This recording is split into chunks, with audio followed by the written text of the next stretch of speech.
All right, y'all, we got another interesting title here. Bronny James is quietly dominating the G League. I'm excited to check this video out because I knew he would have his time. I told y'all way before, way before, I told y'all hard work will pay off. It's going to pay off for him. He got LeBron on his side. LeBron going to be in the gym with him. He going to teach him and train him his way and his methods of things. So I told y'all this would be happening. You know, sooner than expected though. I thought I was going to give it a full year. But sooner than expected. Let's check out, see what's going on with Bronny James in the G League. And let's see how he's been dominating. Bronny James may just be the most polarizing athlete of 2024, which may not be fair to him. But when you are the son of LeBron James, people are either going to love you or hate you. Regardless of where you fall on the Bronny James spectrum, overall it's been a pretty rough start to both his collegiate and professional basketball career. Whether it was averaging 4.8 points per game as a freshman at USC, or playing 7 games to start the Lakers season, and playing just under 3 minutes per game, averaging 0.6 points per game, the Bronny James hate crowd has gotten a lot of attention over the past couple months. And by and large, that's been the majority sentiment, or I should say reaction, to the beginning of Bronny James's career. But Bronny James has been doing something over the past 3 weeks in the G League that almost nobody is talking about. So today in this video, I think it's time we finally dive into Bronny James quietly dominating in the G League. Let's get right into it. I love how he's dominating quietly though. That part. That boy just went to work. He ain't doing no talking. He ain't doing no yapping. Like, he ain't boasting about it. The proof is in the pudding. He just showing with his work. I love it. I love it.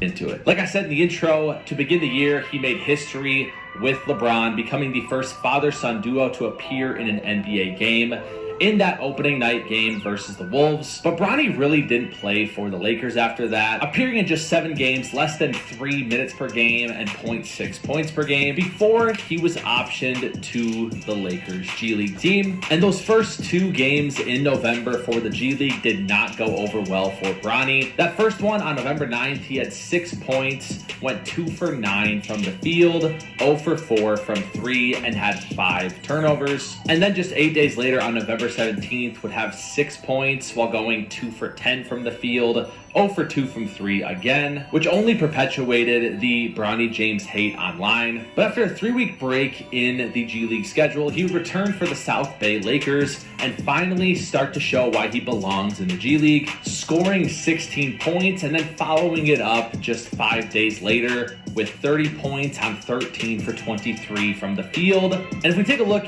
at his last 7 games in the G League, he's averaging 17.4 points per game, shooting 30.7. Thorough. He averaging almost 20 points per game? Oh yeah.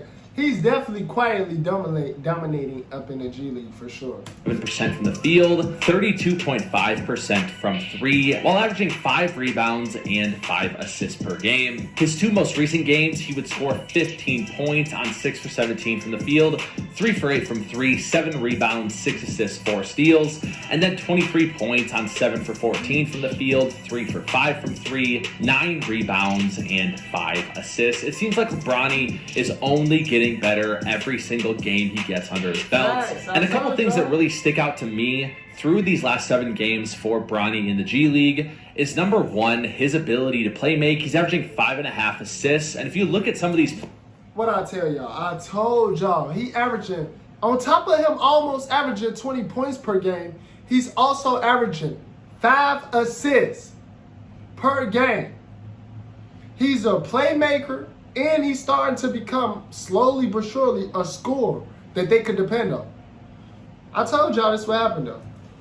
Plays, you can see that there's some playmaking, I believe, to be unearthed there. I'm not saying he's going to average 8 or 9 assists per game, but there is something to, in the NBA, being able to have 5 or 6 assists a night. Secondly, rebounding for a smaller guard. He's only 6'4", but he's able to go up and get things due to his athleticism, and overall just due to his effort. But the 2 biggest pluses about Bronny's game, number 1 has been his defense. If you take a look at some of these clips, he's able to really pick up defenders very far away from the hoop, and that's been something that is going to have to be his calling card if he wants to be an NBA role player one day. So it's good to see that while he's been scoring, the defense has not gone away. But finally, something I feel like not many people talk about is Bronny's ability to finish at the rim. That's something he's actually really good at doing, and it's something that's super important if you are not a great shooter. If you take a look at these last 7 games, you're seeing countless clips where he really does show a lot of nice touch around the rim and even decision making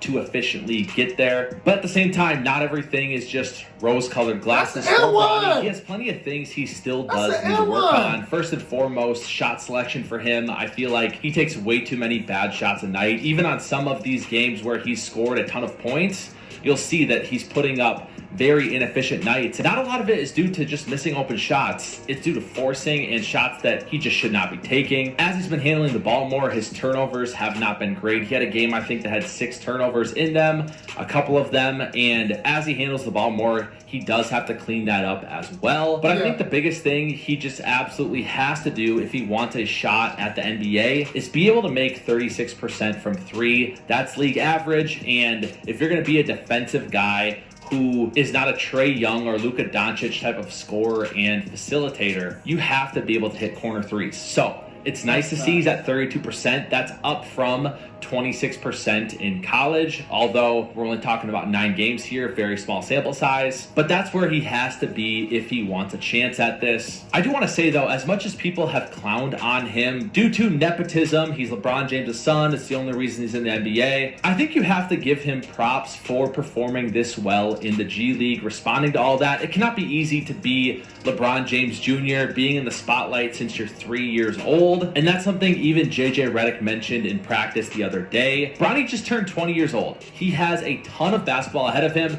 If we think about it, he played just 25 games in college, playing less than half the minutes per game, and he's only played in a handful of games to start his NBA career. He has so much room left to improve. I really believe that and develop, and I think the G League has been incredible for him because there's such little access to it in terms of clips and coverage that he's able to just develop without a super big spotlight on him during it. So where do we go from here with Bronny James? Well, I think it's tough. I think on one hand, I see certain things in his game that I really do think could translate to being a 7th or 8th guy off the bench for a good NBA team. But NBA scouts are... I would go as far as saying one day he might be 6th man of the year. I would go that far as to say that. I could see it.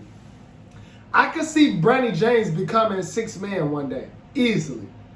Easily. One day. If he continues to get better and continue to work on his game and put in the true work and train with his father, easily 6th man. I could see him being 6th man and one of the best to do it, honestly. Let me know how y'all feel about that comment, if y'all agree with me or disagree with me. But I could see Bronny James actually being like 6th man of the year and or 6th man playing that role, period.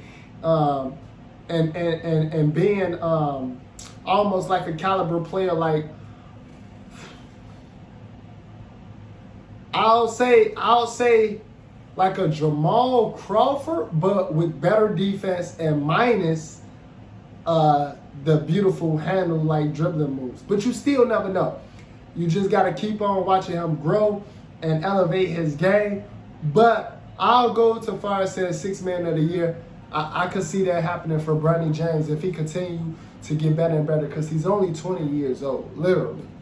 Are a lot smarter than I am, and according to this ESPN article, Jeremy Woo says this about Bronny's recent success. Scouts I've spoken with view James much the same way they did during the pre-draft process. He's an unselfish player, capable of making a positive impact at the G League level, but also not one with tremendous developmental upside. It looks like James has added strength, but he hasn't been particularly efficient this season and has struggled to control his turnovers. The scouting report remains the same. Opposing scouts know what to expect from James, but largely aren't enamored by his long-term outlook. Nobody I spoke with at the showcase changed their tune. There's plenty of time for James to improve, but at this point, he remains more valuable to the Lakers than to any of the other 29 teams. Now, can I say that I think Bronny James is going to get a lot more of an opportunity to develop and grow over the next 3 years than just your average guy with his talent currently as is?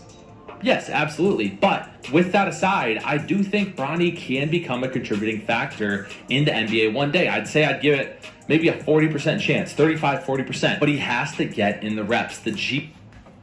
I'll say higher than that. I'll say it's a 60 to 70% chance. And the reason I'm saying that is because he's 20 years old. He's going to continue to train and work on his game, right? By the time he's 23, mark my words, by the time he's 23, he'll be fully NBA ready. Solid 3 more years. He'll be beyond fully NBA ready. And like I said, 6th man, 7th man, that type of role, coming off the bench easily with the second starters or the second team, second unit, and like the main guy for the second unit. I can see it, honestly. Let me know what y'all think, though.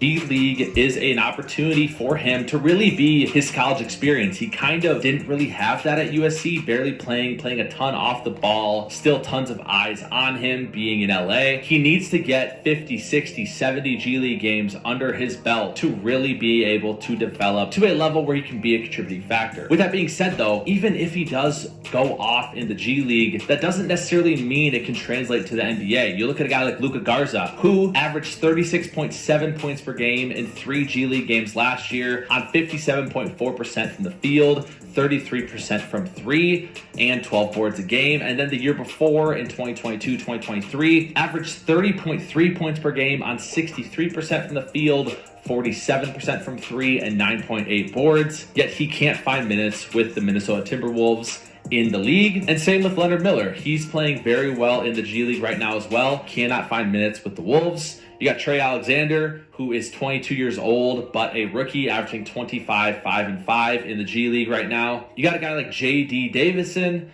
that's averaging 26.5 points per game, 33% from 3, 8.3 assists. He's not going to get a look at the NBA anytime soon. Now, all of these guys are older than Bronny. They've been in the league longer, besides Trey Alexander. And so there's absolutely time for Bronny to improve. But the point being is that putting up a bunch of numbers in the G League does not necessarily mean you will translate well into the NBA. And that's primarily because the NBA is more competitive now than ever. You have guys like Devontae Graham, Lonnie Walker, Dennis Smith Jr., countless others that cannot get a roster spot in the NBA. So I want to make it clear, I don't think it's going to be easy for Bronny to do it, but I think that he can, and I think that him playing this well in the G League over the past month is worthy of talk, just like all of the hate has been since the beginning of the season. Lastly, there's an article in the LA Times that I thought was super cool. JJ Redick talking about Bronny just a couple days ago and what they expect out of him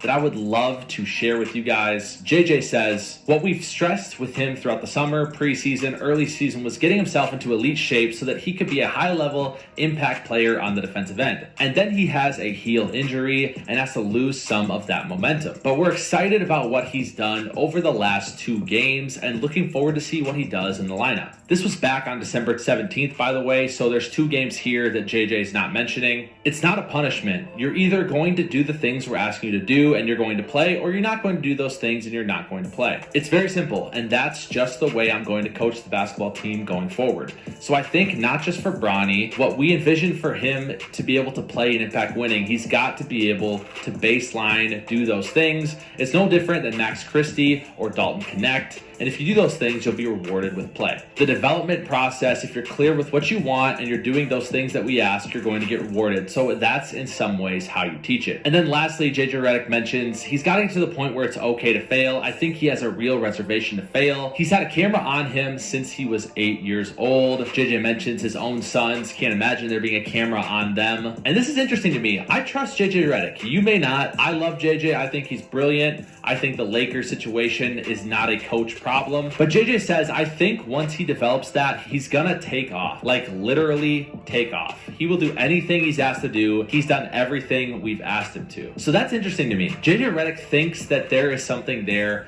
with Bronny James. Now, you could say he's just trying to make LeBron happy. I don't think he would go out of his way to say something like that. He just may not say anything negative, but that's interesting to me. So no, I think it's something there too. If you can't see it, you just can't see it. He's only 20 years old. He's 6'3" guard. He hella athleticism. He loves to play defense. He picks up 94 feet. You know, he loves to play defense. He's fast and quick. And on top of all of that, he's actually putting in the effort and listening on how to be better and be great. Literally, he's coachable. Like, he's going to get better. There's no doubt about that. If you don't think Bronny is going to get better, then you don't know nothing about basketball or you don't know nothing about life. Honestly. But let me know down in the comments below, what do y'all think? What do y'all believe? If y'all enjoy my reaction and my opinion, comment down below and subscribe to the channel. If you're new, y'all know we still on the grind for 30K subs. But at 10 in, I'll see y'all.